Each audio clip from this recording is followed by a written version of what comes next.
everybody, it's Grandma here. I have another chapter here for you of Little House in the Big Woods. And this chapter is called Two Big Bears. Here's a picture of two big bears. So, then one day Pa said that spring was coming. In the big woods, the snow was beginning to thaw. Bits of it dropped from the branches of the trees and made little holes in the softening snowbanks below. At noon, the big icicles along the eaves of the little house quivered and sparkled in the sunshine, and drops of water hung trembling from their tips.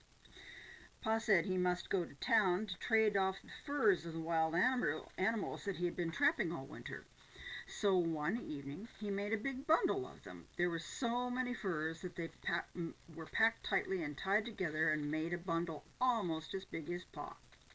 So part of how Pa earns his money to support his little family is by trapping animals and selling their furs, because a lot of people wore fur coats and fur hats and all that sort of thing. We don't see this a whole lot anymore, but that's something that Pa did. Very early one morning, Pa strapped that bundle of furs to his shoulders and he started to walk to town. There was so many furs to carry that he could not take his gun. Ma was worried, but Pa said that by starting before sunup and walking very fast all day, he could get home again before dark. Now the nearest town was far away. Laura and Mary had never seen a town. They had never seen a store.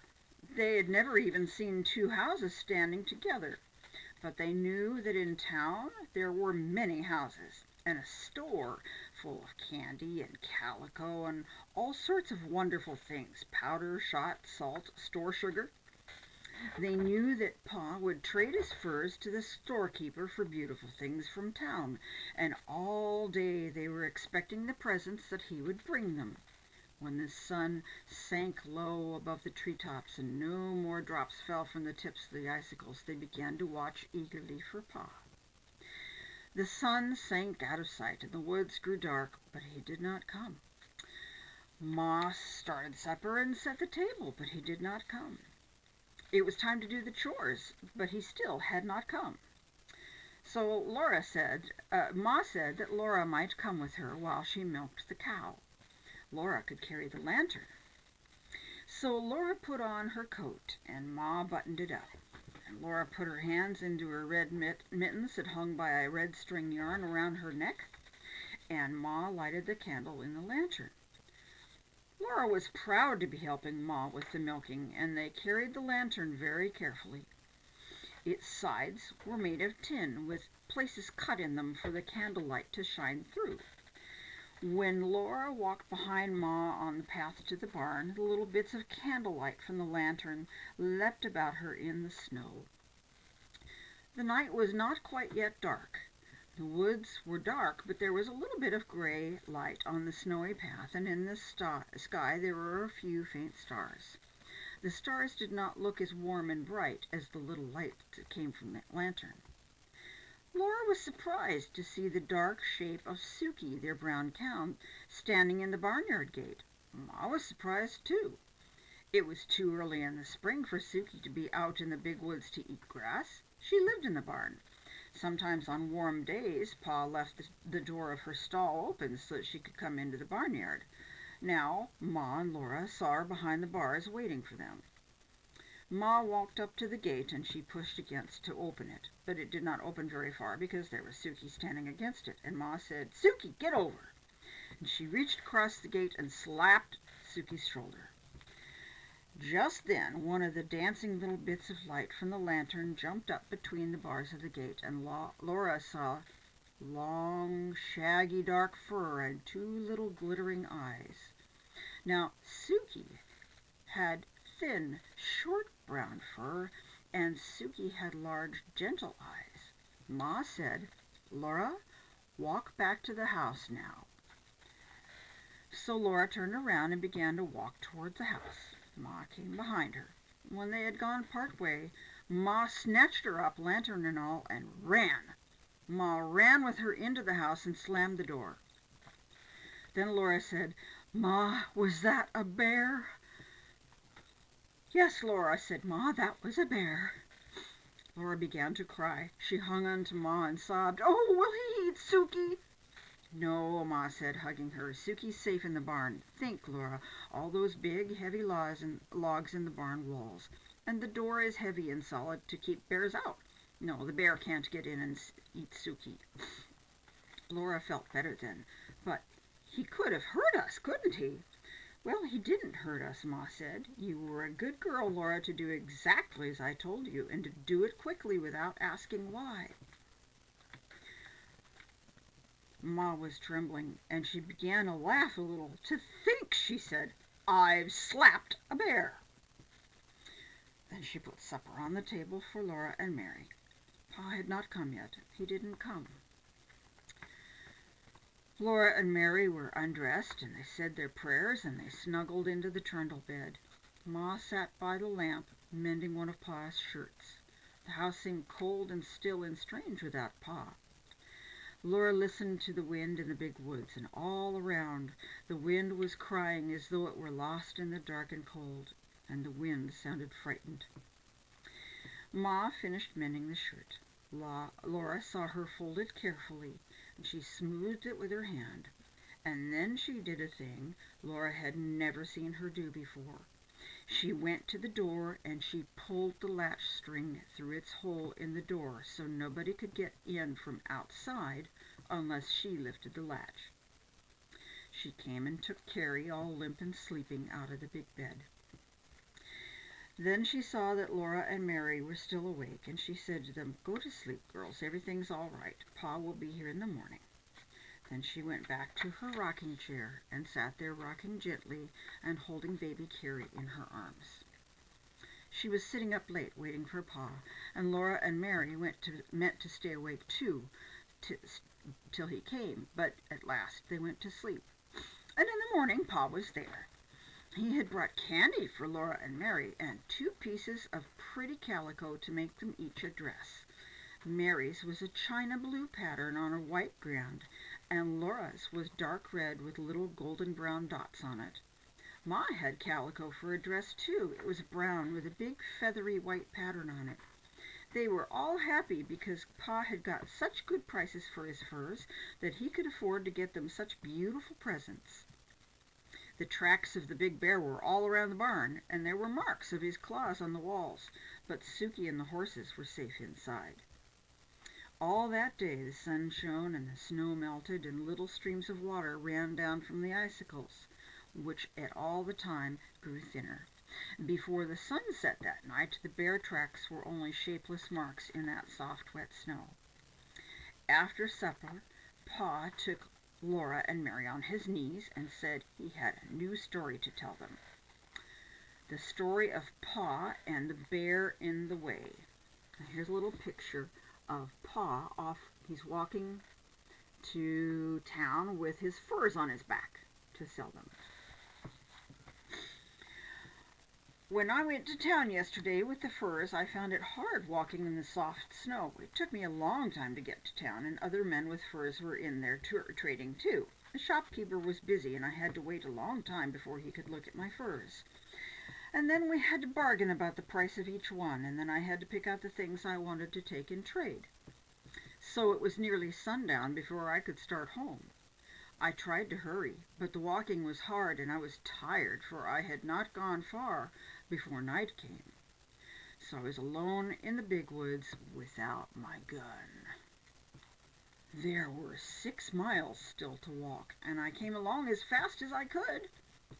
The night grew darker and darker, and I wished for my gun because I knew that some of the bears had come out of their winter dens. I had seen their tracks when I went to town in the morning. Now, bears are hungry and cross at this time of year. You know, they've been sleeping in their dens all winter long with nothing to eat, and that makes them thin and cranky when they wake up. I did not want to meet one. So I hurried along as quick as I could in the dark. By and by the stars gave me a little light. It was still black as pitch where the woods were thick, but in the open places I could see dimly. I could see the snowy road ahead a little way, and I could see the dark woods standing all around me, and I was glad when I came into an open place where the stars gave me a faint light. All this time I was watching as well as I could for bears. I was listening for the sounds they make when they go carelessly through the brushes. And then I came into the open place, and there, right in the middle of the road, I saw a big black bear. He was standing up on his hind legs looking at me. I could see his eyes shine. I could see his pig snout. I could even see his claws in the starlight. My scalp prickled and my hair stood straight up. I stopped in my tracks and stood still. The bear did not move. There he stood, looking at me. I know it would do no good to try to go around him. He would follow me into the dark woods, where he could see better than I could. And I did not want to fight a winter-starved bear in the dark. Oh, how I wished for my gun! I had to pass that bear to get home. I thought if I could scare him, he might get out of the road and let me go by. So I took a deep breath, and suddenly I shouted with all my might and ran at him, waving my arms. He didn't move. Now, I didn't run very far towards him, I can tell you that. I stopped and looked at him, and he was still looking at me. Then I shouted again, and there he stood, and I kept shouting and waving my arms, but he did not budge. Well, it would do no good for me to run away. There were other bears in the woods. I might meet one at any time. I might as well deal with this one as another. Besides, I was coming home to Ma and you girls. I could never get here if I ran away from everything in the woods that scared me. So at last I looked around, and I got a big club, a solid, heavy branch that had been broken from a tree by the weight of the snow in the winter. I lifted it up in my hands, and I ran straight at that bear, and I swung my club as hard as I could and brought it down on him, bang on his head. And there he stood, because he was nothing but a big, black, burned stump. And here it is. There's Pa and the stump. It does look like a bear, doesn't it? I think I would have been fooled. I had passed it on my way to town that morning. It wasn't a bear at all. I only thought it was a bear because I had been thinking all the time about bears and was afraid I'd meet one. So it wasn't a bear after all, Mary said. No, Mary, it wasn't a bear at all. There I had been, yelling and dancing and waving my arms all by myself in the big woods, trying to scare a stump. Laura said, "Ours really was a bear, but we were not scared because we thought it was Sukey." Pa did not say anything, but he hugged her tightly. "Oh, that bear might have eaten Ma and me all up," she said, snuggling closer to him, but Ma walked right up to him and slapped him, and he didn't do anything at all. Why didn't he do anything? "I suppose he was too surprised to do anything, Laura," Pa said. "I guess he was afraid when the lantern shone in his eyes, and then Ma walked right up to him and slapped him, and he knew she wasn't afraid." "Well, you were brave too," Laura said. "Even if it was only a stump, you thought it was a bear. You'd have hit him on the head with the club even if he had been a bear, wouldn't you, Pa?" "Yes," said Pa, "I would. You see, I had to." Then Ma said it was bedtime. She helped Laura and Mary undress and button up their red flannel nightgowns, and they knelt down by the trundle bed and said their prayers. "Now I lay me down to sleep. I pray the Lord my soul to keep. Should I die before I wake, I pray the Lord my soul to take." Then Ma kissed them both and tucked the covers in around them. They lay there for a while looking at Ma's smooth parted hair and her hands busy with sewing in the lamplight. Her needle made little clicking sounds against her thimble, and the thread went softly swish through all that pretty calico that Pa had traded furs for. Laura looked at Pa, who was greasing his boots. His mustaches and his hair and his long brown beard were silky in the lamplight, and the colors of his plaid jacket were gay. He whistled cheerfully while he worked, and then he sang, The birds were singing in the morning, and the myrtle and the ivy were abloom, and the sun o'er the hills was a dawning, was then I laid her in the tomb. It was a warm night. The fire had gone down to coals on the hearth, but Pa did not build it up. All around the house, in the big woods, there were little sounds of falling snow. From the eaves there was the drip, drip of the melting icicles. In just a little while, the trees would be putting out their baby leaves, all rosy and pale and green, and there would be wild flowers and birds in the woods. And there would be no more stories by the fire at night, but all day long Laura and Mary could run and play among the trees, for it would be spring. And that's the end of that chapter.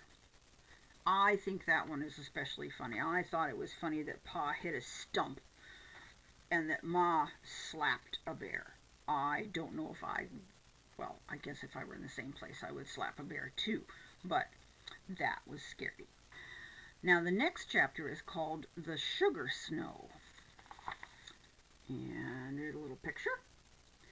And sugar snow is a snow that comes very late, basically in the early spring, and it makes the trees run their sap really fast. So if you're in a place that has trees that have like maple sap that you can make maple syrup from, then you can go put a tap on the trees and get syrup out. So that chapter is about the sugar snow and how they're going to go and get maple syrup. Okay, well that's it for this one, and I'm going to read another couple of stories in a few minutes, but I'll see you guys later.